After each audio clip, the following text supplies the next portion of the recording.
Hi guys, today is August 5th, 2019, and today is my 3-year anniversary of crossing America on a bicycle. A 4,000 mile journey. It took 79 days, just under 3 months, starting May 19th on the East Coast in Virginia and finishing August 5th on the West Coast of Oregon. And it was 4,000 miles of uphills, downhills, flat areas with a lot of wind. That was the hardest part for me, the wind. And hot temperatures, 105 degrees. I think it was 105 in Kansas. So we experienced it all. And I didn't take the journey alone. I actually took the journey I started out in Virginia with 2 other guys, one from Germany. His name was Marion. And I hope you're watching, Marion. And one was Joe, and he's from DC. And yeah, it was an awesome time with those 2 guys. And we met another guy, an Australian, Daniel, halfway across, who finished with us. And so it was a special time. And I've recounted a lot of things in the last 3 years about that journey, because it wasn't just the physical aspect of crossing America on a bike, but it was also the mental.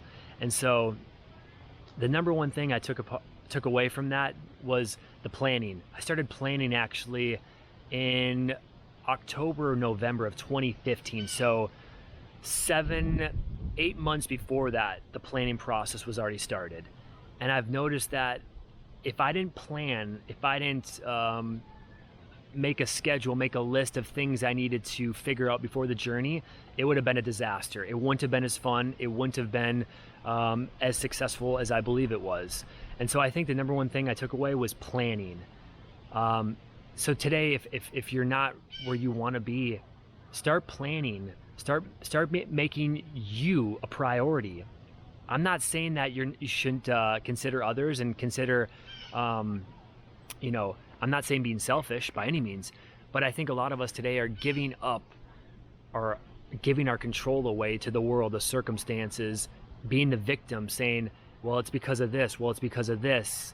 This is why I'm not successful. But in reality, we actually have no one to blame except ourselves. We are in control of our lives, and God has granted that to us. If you want to go start a company, you're in control of that. Now, God is going to connect you to people if that's His will for you, absolutely. But you're in charge to start moving forward to that. And so for this bike trip, the planning really helped in being successful. And so that was the number one thing I learned. Number 2 thing was, before I got to the finish line, the 4,000 mile finish marker on the West Coast of Oregon, in the planning process, I actually saw myself holding my bike up over my head at the finish line. This is 8 months before I started.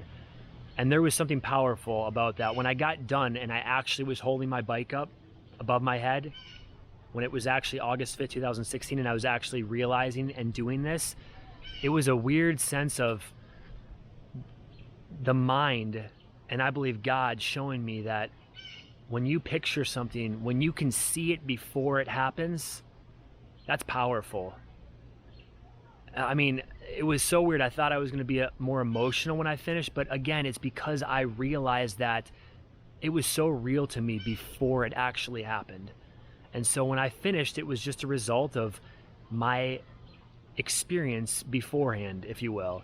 And so I think that applies. I think that's almost more important than the planning, but I think if we can see ourselves loved by God here and now, that's how He wants us to have it. If you can see your body, if you're experiencing a sickness right now, man, if you can see yourself, I'm talking literally healed, man, it's gonna happen. And it's not because God is now healing you. It's because you're getting in tune with, hey, this is what Jesus said, by His stripes, or rather Isaiah said, by His stripes, he was referring to Jesus, you are healed.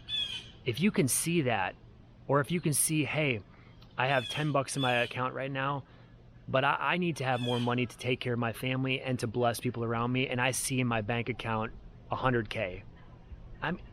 Man, it's gonna happen. If you're gonna work and prepare and plan and be diligent and get on that bike, so to speak, every day and pedal, you're gonna get to that finish line. And so that's what I want to encourage you guys with today. Number 1, plan.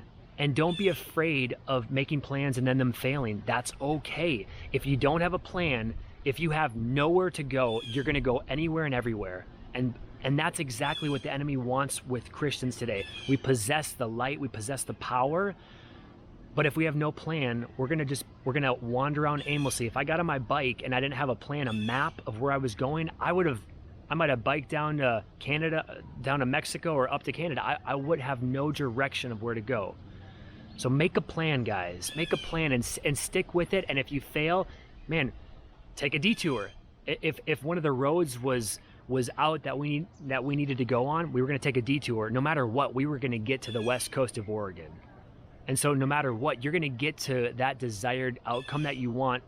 It might take some detouring, but you're going to get there. And number 2, start realizing things in your mind. Start seeing yourself the way you want things to be. When I was on the computer studying for this bike trip, again, I saw myself at the finish line.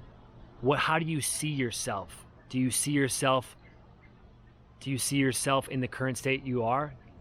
Do you see yourself sick? Do you see yourself poor? Do you see your employers not respecting you? How do you see yourself? Start to change that. I think it's going to change a lot when you do those two. I hope this video is encouraging to you. It's just been a special day for me to be thinking about that bike trip 3 years ago.